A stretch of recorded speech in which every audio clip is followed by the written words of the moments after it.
صورتحال یہ ہے کہ صدر ٹرمپ، اس سے پہلے امریکہ نے جتنی بھی جنگیں لڑیں وہ لڑیں اتحادیوں کے زور پر،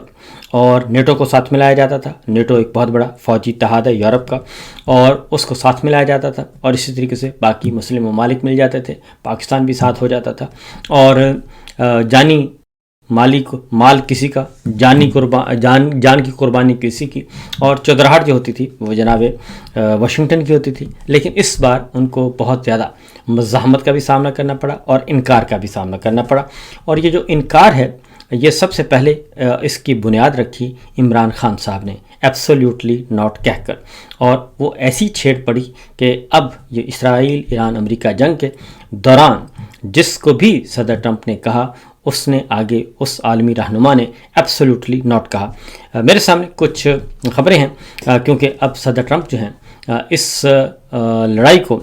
نکلنا چاہتے ہیں لڑائی سے، اور وہ دھمکیاں بھی دے رہے ہیں، سب کچھ کر رہے ہیں، لیکن حقیقت یہ ہے کہ وہ یہ جنگ جو ہے وہ ہار چکے ہیں، جنگ میدان میں بھی اور ٹیبل پہ بھی۔ ایران ہے وہ ٹیبل پر بھی کوئی ایسی بات کرنے کے لیے ہی تیار نہیں، براہ راست بیٹھنے کے لیے تیار نہیں، اور اس کو سپورٹ کر رہی ہے پوری عالمی برادری، خاص طور پہ چائنا اس کے ساتھ ہے، رشیا اس کے ساتھ ہے، اور یورپ امریکہ کو انکار کر کے، صدر ٹرمپ کو انکار کر کے وہ بھی ایران کو سپورٹ کر رہا ہے۔ سچویشن کیا ہے؟ نیٹو کو آبنائے ہرمز میں کارروائی کے لیے نہیں بنایا گیا تھا، یہ فرانس نے کہا، اور جب صدر ٹرمپ نے مطالبہ کیا اور ڈیمانڈ کی کہ آئیں جناب آبنائے ہرمز کو کھلوائیں، تو فرانس نے انکار کر دیا۔ اس نے کہا جی کہ نیٹو اس مقصد کے لیے نہیں بنایا گیا تھا کہ ہم آبنائے ہرمز کھولنے کے لیے، اس کا مقصد کچھ اور ہے، اور جس مقصد کے لیے بنایا گیا اس ڈومین سے، اس فریم ورک سے ہم باہر نہیں نکلیں گے۔ اور اس کے بعد پھر اسپین کی طرف سے بھی یہی رد عمل آیا، اسپین نے بھی انکار کر دیا۔ برطانوی وزیر اعظم کا پہلی دفعہ دیکھا کہ ہم نے برطانیہ جو ہے وہ ڈٹ کر کھڑا ہے، اور برطانوی وزیر اعظم ہر دوسرے روز اپنی پوزیشن کو کلیئر کرتے ہیں اور ری ایشور کرتے ہیں کہ ہم اس لڑائی میں نہیں آئیں گے، یہ لڑائی ہماری نہیں ہے، ہم نے صرف برطانیہ کا مفاد دیکھنا ہے اور اپنے عوام کا مفاد دیکھنا ہے، لہٰذا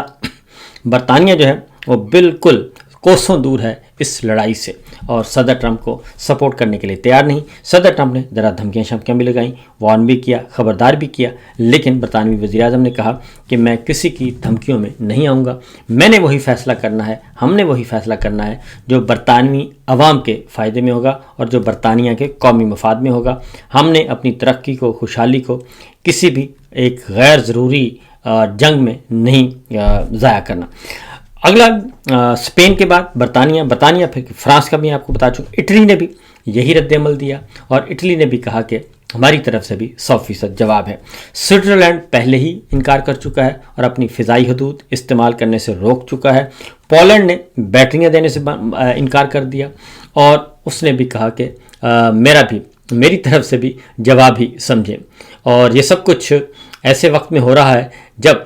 صدر ٹرمپ نے کہا کہ جی انہوں نے کہا کہ امریکہ جو ہے وہ نیٹو سے علیحدہ ہو جائے گا۔ اس کا جواب نیٹو ممالک نے دیا، انہوں نے کہا جی کہ ہم آپ کو نیٹو سے نکال دیں گے، آپ نیٹو سے نہیں نکلیں گے، بلکہ ہم آپ کو نیٹو سے نکالیں گے، کیونکہ نیٹو کے آپ ممبر ہیں، اور اس کا جو ہیڈ کوارٹر ہے وہ برسلز میں، یورپ میں ہے، یہ یورپین اتحاد ہے۔ تو اس کے بعد پولینڈ کے، میں نے آپ کو بتایا کہ پولینڈ نے اپنے پیٹریاٹ فضائی دفاعی نظام کو مشرق وسطیٰ بھیجنے سے انکار کر دیا، اور اس میں عالمی ذرائع ابلاغ نے رپورٹ کیا کہ پولینڈ نے اپنا پیٹریاٹ فضائی دفاعی نظام مشرق وسطیٰ بھیجنے سے معذرت کرتے ہوئے ان کے وزیر دفاع نے کہا جی کہ پیٹریاٹ بیٹریاں اور اس کا جو اسلحہ ہے وہ پولینڈ کی فضائی حدود اور نیٹو کے مشرقی محاذ کے دفاع کے لیے استعمال ہو رہا ہے، اور اس لیے ہم یہ امریکہ ایران کے خلاف جنگ میں ان سسٹمز کو استعمال نہیں کرنے دیں گے، یہ ہمارے استعمال کے لیے، ہمارے دفاع کے لیے۔ اور یہ ساری صورتحال اس وقت، یعنی کہ یہ اتنا رد عمل ایک طرف یہ آ رہا ہے، اور ایران پر اب تک 800 سے زائد صرف اسرائیل نے حملے کیے ہیں، اور 4000 اہداف کو نشانہ بنایا ہے، 4000 اہداف کو اسرائیل نشانہ بنا چکا ہے، اور امریکہ جو ہے وہ کوئی 12000 سے زیادہ اہداف کو نشانہ بنا چکا ہے۔ کل ملا کے کچھ 17-18 ہزار ہیں جو نشانے ٹارگٹ کیا گیا ہے، ہدف بنایا گیا ہے اور ایران کے اندر حملے کیے گئے ہیں۔ لیکن اس کے باوجود جو ہے ایران نے کہا کہ ہم اپنی بات پر قائم دائم ہیں اور ہم کسی بھی طرح سے جھکیں گے نہیں، کیونکہ صدر ٹرمپ نے کل کہا کہ، اور امریکی حکام کی طرف سے بھی کہا گیا کہ ان سے جنگ بندی کی درخواست آئی ہے، تو فوری طور پہ ایران کے وزیر خارجہ نے اس بات کی تردید کی، ایران کے صدر نے اس بات کی تردید کی، انہوں نے کہا جی ہمارا کوئی ڈائیلاگ نہیں ہو رہا۔ اور یہاں تک کہ یہ جو 4 ملک کی اسلام آباد میں وزرائے خارجہ کانفرنس ہوئی تھی، ایک کٹ ہوا تھا مصر کا، ترکیہ کا اور سعودی وزیر خارجہ آئے تھے،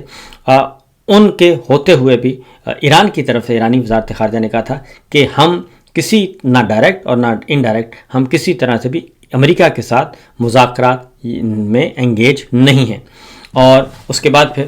دباؤ ڈالا گیا اور اسلام آباد سے تہران کو ریکویسٹ کی گئی کہ اتنی مٹی پلیز مت کریں، تو پھر ایران کے ایمبیسیڈر جو اسلام آباد میں، پھر انہوں نے ایک پولائٹ سا اسٹیٹمنٹ جاری کیا، لیکن ایران کی وزارت خارجہ آفیشلی یہ کہہ چکی تھی کہ ہم جو ہے یہ جو اسلام آباد میں ڈائیلاگ ہوا ہے اس میں ہم شریک نہیں ہیں، اور حقیقت بھی یہی تھی۔ اور شاید اسی لیے جو ہے وہ فوری طور پہ اسحاق ڈار صاحب کو چائنا طلب کیا گیا تھا۔ تو یہ کہا جا رہا ہے کہ چائنا جی صرف یہ مسئلہ تھا مشرق وسطیٰ، نہیں، مشرق وسطیٰ کا مسئلہ نہیں تھا،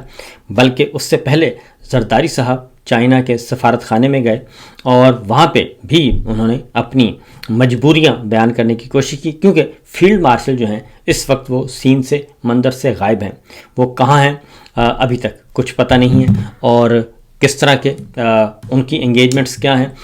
کیونکہ آئی ایس پی آر مکمل طور پر خاموش ہے، D G I S P R صاحب خاموش ہیں، ویسے تو وہ پریس کانفرنس میں بہت کرتے ہیں لیکن آج کل وہ خاموش ہیں۔ ایران اسرائیل امریکہ کی جنگ جب سے شروع ہوئی ہے وہ منظر عام پہ نہیں آئے۔ Imran Khan P T I کے خلاف اگر کوئی بیانیہ بنانا ہو تو وہ ضرور آتے ہیں، اور نون لیگ کو سپورٹ کرنا ہو وہ ضرور آتے ہیں، آل شریف کو سپورٹ کرنا ہو وہ ضرور آتے ہیں، لیکن اب نہیں آ رہے،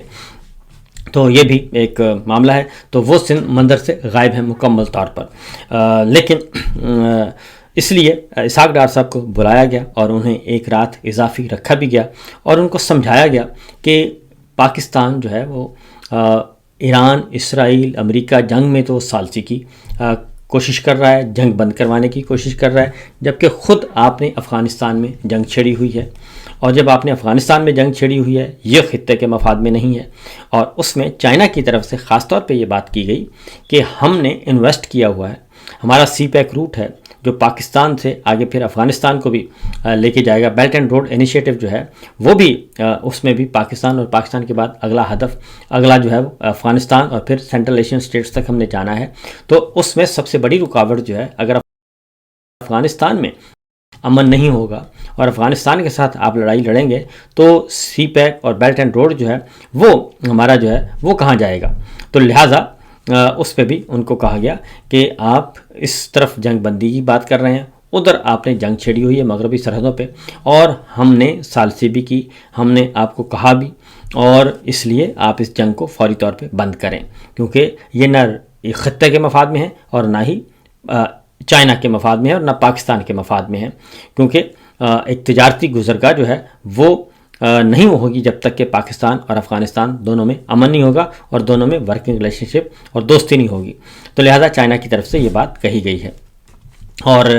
مسلسل کہی جا رہی ہے، تو دیکھتے ہیں اس کا اثر کیا نکلتا ہے۔ اگلی خبر جو ہے وہ صدر ٹرمپ نے اب صدر ٹرمپ جو ہیں وہ ان حالات میں فوری طور پہ فون کر رہے ہیں سربراہان سے۔ انہوں نے محمد بن سلمان کراؤن پرنس سے ٹیلی فون پہ بات کی، ابھی کچھ دن پہلے ہی انہوں نے ایم بی ایس کی کافی غیر پارلیمانی غیر مہذب گفتگو کی ایم بی ایس کے بارے میں، اور اس کے بعد تعطل کا شکار ہے سعودی عرب کی طرف سے، کوئی جواب نہیں دیا گیا اس کا آفیشلی یا پبلک میں، ضرور انہوں نے گلے شکوے کیے ہوں گے۔ تو صدر ٹرمپ کی اس سٹیٹمنٹ کے بعد جس میں طنز کیا گیا تھا غیر پارلیمانی انداز میں، اس کے بعد ایم بی ایس سے بات ہوئی ہے، اور ساتھ ہی اگلی کال جو تھی ان کی محمد بن زید اماراتی صدر یو اے ای کے، ان سے بات ہوئی اور دونوں سے مشرق وسطیٰ کی بات چیت کی گئی۔ لیکن اس سے پہلے وہ ایک سٹیٹمنٹ دے چکے تھے، انہوں نے کہا جی کہ جائیں بھاڑ میں، اگر کسی نے نہیں آنا ہمارے ساتھ اس لڑائی میں حصہ نہیں لینا تو پھر ہم اس لڑائی کو ادھورا چھوڑ کے چلے جائیں گے بغیر کسی معاہدے کے. تو ہونا بھی یہی ہے کیونکہ امریکہ کے ہاتھ سے، صدر ٹرمپ کے ہاتھ سے کھیل جو ہے وہ نکل چکا ہے، اور یہ غبارے سے ہوا نکل گئی ہے، جو کہ پہلے تھا کہ جہاں ہاتھی کے پاؤں میں سب کا پاؤں. اگر پریزیڈنٹ آف امریکہ نے جو بات کہہ دی تو اس سے کہہ دی، لیکن اس بار یورپ نے بہت زیادہ جو ہے انکار کیا. جرمن نے بھی انکار کیا، آسٹریلیا نے بھی انکار کیا، کینیڈا نے بھی انکار کیا. سب ممالک جو ہیں وہ انکار کر رہے ہیں. وہ کہتے ہیں ہم اس لڑائی میں حصے دار نہیں ہیں. اب اس کی ایک اور وجہ بھی ہے کیوں صدر ٹرمپ جو ہیں وہ اس سسٹم سے اس لڑائی سے نکلنا چاہتے ہیں. وہ ایشو یہ ہوا ہے جی کہ امریکہ میں سروے ہو رہا ہے، اور برطانوی خبر رساں ایجنسی ہے رائٹرز، اور اس نے کہا ہے کہ ایک پول کروایا گیا ہے، اور اس پول کے مطابق سروے جو ہوا ہے اس میں 2/3 امریکی یہ سمجھتے ہیں کہ ایران جنگ فوری ختم ہو جانی چاہیے اور اس کو آگے نہیں بڑھنا چاہیے. عوام امریکہ میں بھی مظاہرے ہو رہے ہیں، جاپان میں، فرانس میں، برطانیہ میں، ہر جگہ مظاہرے ہو رہے ہیں اس جنگ کے خلاف، اور صرف 2/3 امریکی جو ہیں وہ اس ایران جنگ کے خاتمہ چاہتے ہیں فوری طور پر. اور اس کے ساتھ ساتھ صدر ٹرمپ کی جو مقبولیت ہے وہ -17 پہ پہنچ گئی ہے، -17 پہ چلی گئی ہے، اور عوام جو ہیں وہ اس میں صدر ٹرمپ کو اس کا ذمہ دار سمجھتے ہیں. نہ صرف یہ بلکہ اسرائیل میں بھی جو اس جنگ کے خلاف جو ہیں وہاں پہ بھی عوام سراپا احتجاج ہیں، کیونکہ اسرائیل کے عوام کا بھی جو ایک بھرم تھا، جو ان کو ایک کانفیڈنس تھا کہ ہمارا جو معاملہ ہے آئرن ڈوم جو سیکورٹی ہے وہ فل پروف ہے، تو وہ بھی غلط ثابت ہوئی. اور اب اسرائیل میں بھی، اسرائیل کے مختلف شہروں میں بھی، تل ابیب، یروشلم اور دیگر شہروں میں بھی وہی مناظر ہیں جو کہ کچھ عرصہ پہلے اسرائیل نے غزہ میں کیے تھے یا بیروت میں کیے تھے، لبنان میں کیے تھے. وہی ساری چیزیں آ رہی ہیں. اس کے ساتھ ساتھ ایک اور سروے ہے جس میں ریپبلکن جو ہیں، ہر 10 میں سے 4 ریپبلکن یہ سمجھتے ہیں کہ امریکہ کو ایران جنگ فوری طور پر ختم کر دینی چاہیے. اور اسرائیلی میڈیا نے یہ خبر دی ہے کہ ڈونلڈ ٹرمپ جو ہیں وہ معاہدے کے بغیر ایران جنگ روکنے کا فیصلہ کر سکتے ہیں، اور صدر ٹرمپ بھی کہہ چکے ہیں، اور امریکہ کے وزیر خارجہ بھی کہہ چکے ہیں کہ یہ لڑائی ہم 2-3 ہفتے کے اندر اندر ہم یہاں سے نکل جائیں گے. اب دیکھنا ہے کہ وہ کوئی بڑا حملہ کر کے نکلیں گے یا ویسے نکل جائیں گے.